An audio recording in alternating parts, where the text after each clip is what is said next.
I stumbled across a writer on Substack the other day. His name's Henrik Carlson. I hope I'm saying that properly. And I read a lot of lines by his. You know when you find a writer and it's like all of a sudden everything they say is hitting for you, like every word is like hitting and you're like, whoa.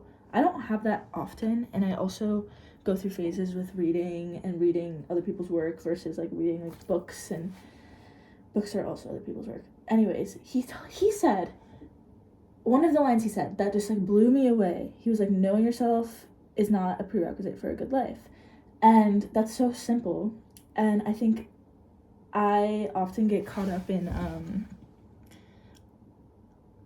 I can be very self-indulgent with my self-expression and my art and like the things I'm exploring and the things I'm thinking about and the things I like to do and the like what I enjoy, and processing my experiences and figuring out what I learned from those experiences and like tracking patterns. Like that all is very interesting to me because I find a lot of value in just like the potency of life, and like I really enjoy and love life and like see magic in a lot of different aspects of life. So exploring that magic is really interesting to me. But part of exploring that magic puts me in a room where sometimes I'm like constantly thinking about myself in the sense of like, who am I? Like, what do I like? What do I do? Like, what is that's happening? And those are often things that you cannot define, and even if you could, it wouldn't be through thinking about it. And there's all these great creators and artists that have touched on this topic, because I think part of the artistic process or the creative process in general is just like exploring that and navigating it.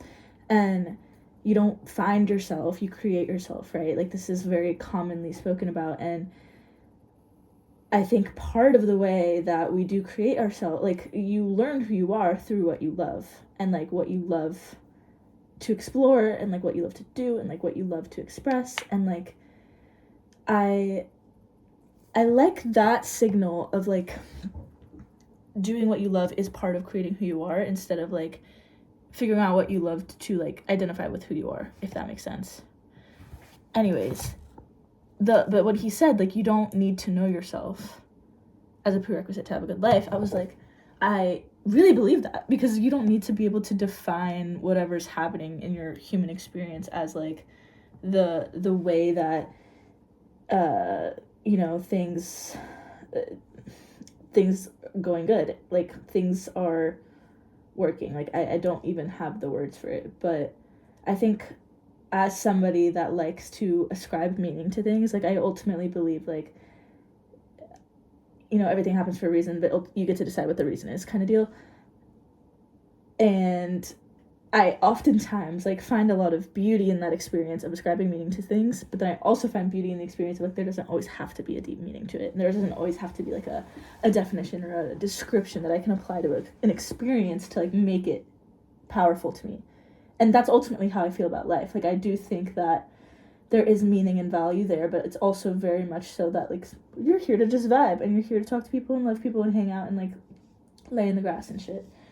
But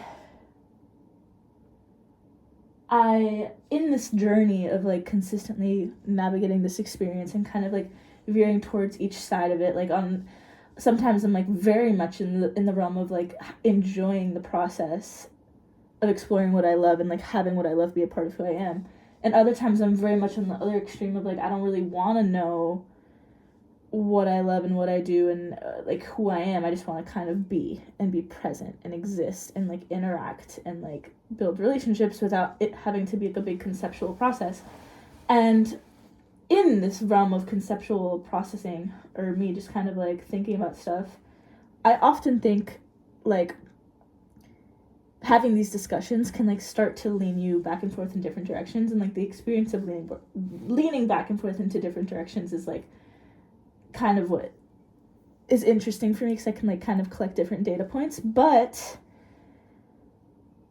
I oftentimes keep continuously coming back to, I've noticed this pattern like in my work and also in like my writing and just my brain, of like, what is it that you actually want to do? Like I can like find all of these narratives around me of like what I should be doing in context to what I think I love, or what I should be doing in context to like who I think I am. But what is it that I actually want to do? And what I actually want to do is I just want to be present, right?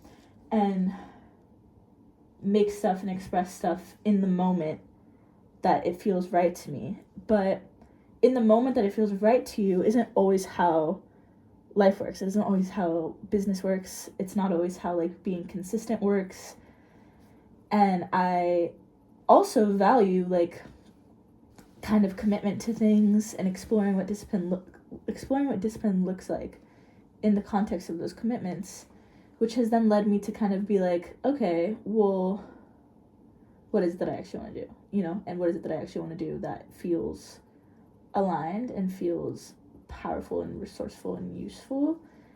And yeah, I'm always coming back to that question, and I'm always kind of like clarifying that question in the sense of like, I want to make sure that it's what I'm saying and coming from my heart, you know, and not from the noise of what's going on around me.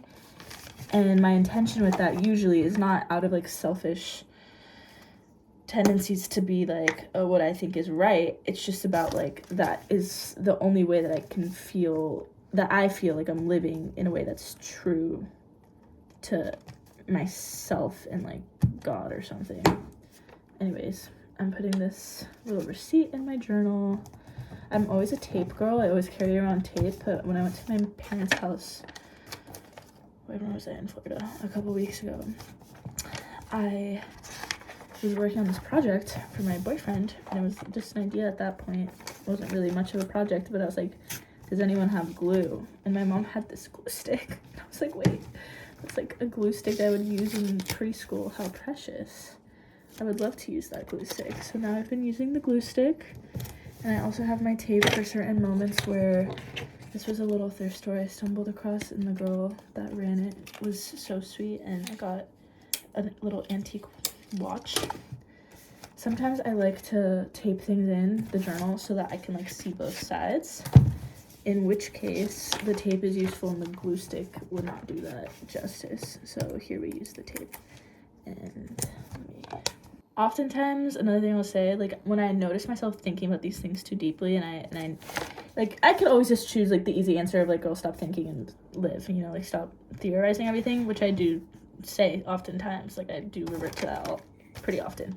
But I also like to look at it as, like, a signal of, like, oh, like, LOL, my body's noticing something here, like, this is something that's pushing me into a different experience, like, because clearly we're, like, it's coming up. So if it's coming up, like, where does that mean, you know, there's a desire there that wants to be kind of seen in the sense of like, we're going to move in that direction. And that ultimately is useful. And in that way, I think that like self-reflection and exploration, whatever, is useful because it just signals like of your body and your heart being like, hey, like, what are we navigating here? Like, what do we actually want to feel? Like, how do we move towards that? And I'm grateful for that experience and like the neutrality that ultimately is. Like, it doesn't mean like, oh, you're having a bad experience right now. You're just like, oh, like something's coming up here, right? Like, we're thinking about it. What does that mean? Like, that means we might want to move in a different direction. Cool, like we can do that, you know? So this was on my suitcase. And now I'm going to, this was the cute, yeah, so basically, for context, I'm in Vietnam, right? And I was in Ho Chi Minh City, and then impulsively yesterday I booked a flight, because I, like, was ready to go to, like, kind of a different area and explore some more, like, nature-y stuff, and I'm meeting up with my friends in Hanoi in a few days, so I had some time. So I booked a flight to the north, Haiphong, and I booked a hotel, but the hotel was on, like, a place that you needed to reach by boat or something. So, yeah, I didn't really plan that effectively, but then even more so, like, my flight was delayed. So then by the time I landed, it was too late to get to the island. So I booked a different place, and the sweetest mom, she was so cute. Like, it's a homestay vibe, and she came and she, like, welcomed me in, and it was very just, like, sweet and intentional. I'm not giving much context to the story, but her daughter, I guess, studies anthropology in the United States, so she was like, oh, you remind me of my daughter. I was like, oh. It was just like a cute moment, and it was really, yeah, it felt like very welcoming in a way that I was like I felt hugged. Like, my heart, because I've kind of been like on my own, like just winging it. here, so it was a nice moment. Okay. Yeah, me thinking about things as always. Now I will venture off onto the water on a little boat to get somewhere. Love you.